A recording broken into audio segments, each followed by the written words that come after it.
صباح الخير او مساء الخير على حسب التوقيت اللي بتشوفوني فيه. هنعمل مع بعض النهارده قرص الشوفان بالتمر، مشبعه ومغذيه، طاقه ورشاقه. بس قبل ابتدي الفيديو، لا اول مره تشوفوني، انا اسمي نور، بحب الاكل الصحي وهدفي التشجيع على حياه صحيه واكل صحي. ما تنسوش تشتركوا في القناه ولايك وشير لو عجبكم الفيديو. يلا بينا نبتدي. لتفاعل الخميرة: معلقة كبيرة خميرة، معلقة صغيرة عسل، ربع كوب مية دافية. هقلبها ونركنها لوقت تفاعل الخميرة، نتأكد من ان الخميرة معانا فعالة. المكونات الجافة: 2 كوب دقيق شوفان. طريقة عمل دقيق الشوفان في البيت هتظهر دلوقتي قدامكم على الشاشة. رشة ملح، معلقة صغيرة بيكنج باودر، رشة فانيليا خام باودر. هنقلب المكونات الجافة مع بعضها كويس. اذا حابين تضيفوا نكهات شمر، ينسون، قرفة، تمام جدا، هتضيفوها مع المكونات الجافة. معلقة كبيرة خل، 2 معلقة كبيرة زيت زيتون، زيت جوز هند، اي زيت نباتي بتستخدموه في العادي. معلقة كبيرة سمنة بلدي طرية. هنضيف الخميرة. كده الخميرة عملت معانا فوم، نتأكد من ان الخميرة معانا فعالة. اختبار الخميرة ده مهم جدا. معلقة كبيرة عسل نحل، علبة زبادي 110 جرام بيعادلها 4 معالق كبيرة. إضافة السمنة البلدي بتدي القرص ريحة وطعم حلو جدا. للعجن هستخدم حليب، هنزل بالتدريج لوقت الوصول للقوام المناسب. هقلب المكونات مع بعضها كويس. هو ده كده القوام المناسب. أنا دايما بسيب المكونات مكتوبة في آخر الفيديو متصممة مع صورة الوصفة. عجينة طرية ملزقة بزيادة، قوامها أشبه بقوام الكيك. هو ده كده بيكون قوامها عشان تاخدوا شكل قوام كده بعينينا.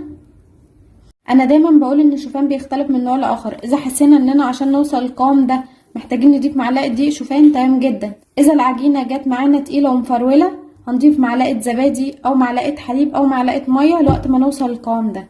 هغطيها واسيبها تختمر لمده ساعه. بعد مرور ساعه العجينه خمرت معايا وحجمها تضاعف معايا بالشكل ده. للحشو هستخدم تمر. طريقه التمر ده تمر عادي، اي نوع متوفر عندنا.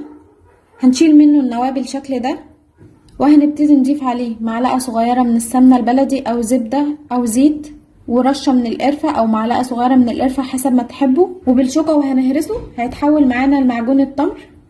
هنكوره بالشكل ده.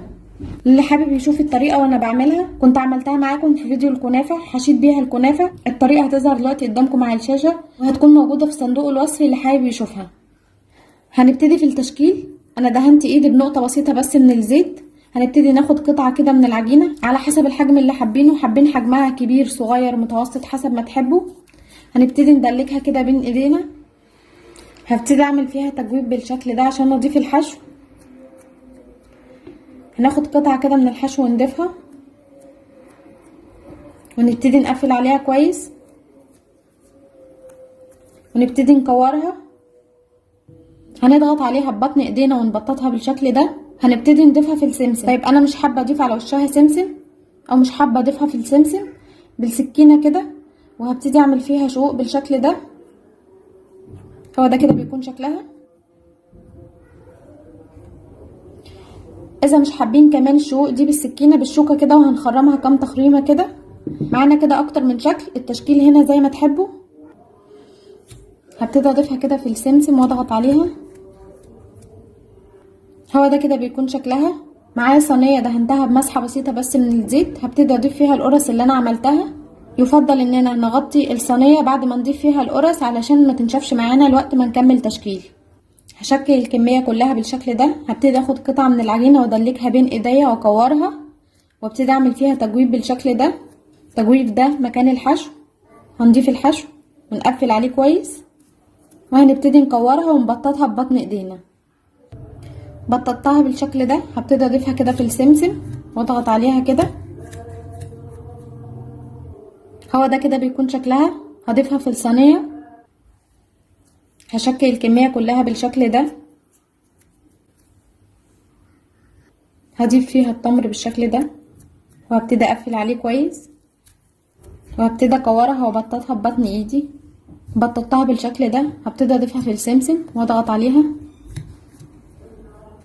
هو ده كده بيكون شكلها. هضيفها في الصينية.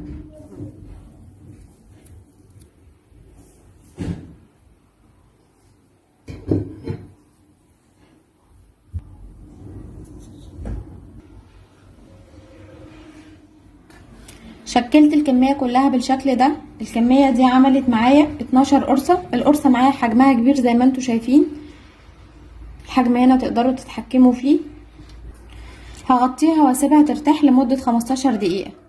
بعد ما سبت القرص ارتاحت لمدة 15 دقيقة، حجمها تضاعف معايا بالشكل ده.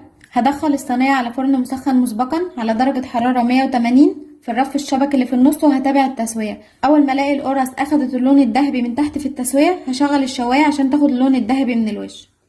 القرص استوت معايا وقت التسوية، ريحتها روعة، تحسوا ان انتوا قاعدين في مخبز يعني. الريحة والطعم والشكل قرص الافران الجاهزة دي كده بتكون درجة التسوية. ده كده بيكون شكلها. تيجوا نفتح واحدة كده مع بعض ونشوف الشكل ايه. ده كده بيكون شكلها. هو ده كده بيكون شكلها النهائي. احلى واطعم قرص هتجربوها. ما تنسوش تجربوها وتقولوا لي رايكم في الكومنتات. اتمنى ان الفيديو يكون عجبكم. اشوفكم ان شاء الله المره الجايه بفيديو جديد. دمتم بصحه وعافيه.